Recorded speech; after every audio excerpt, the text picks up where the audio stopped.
एकदा एक गाढव एका विहिरीमध्ये पडून जातं.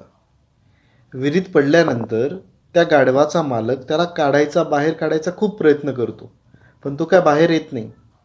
कितीही काही करून सगळं त्याचं झाल्यानंतर तो शेवटी ठरवतो की हा गाढव काय आता याच्या बाहेर येणार नाही. मी एक काम करतो, या गाढवाला इथेच मातीखाली बुजून टाकूया आणि त्याला तेवढी मुक्ती भेटून जाईल.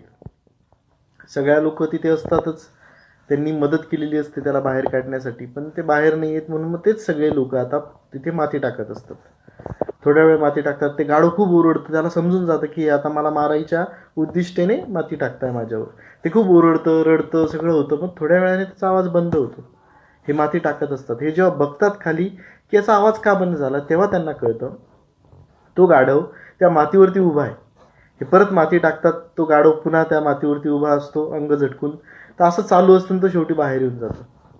मित्रांनो, याच्यामध्ये एकच सीख भेटते की लोक हे तुम्हाला बुजण्यासाठीच प्रयत्न करणार आहेत. तुमच्यावर डिपेंड आहे की तुम्हाला ते माती ती झटकायची आहे आणि उभं राहायचंय.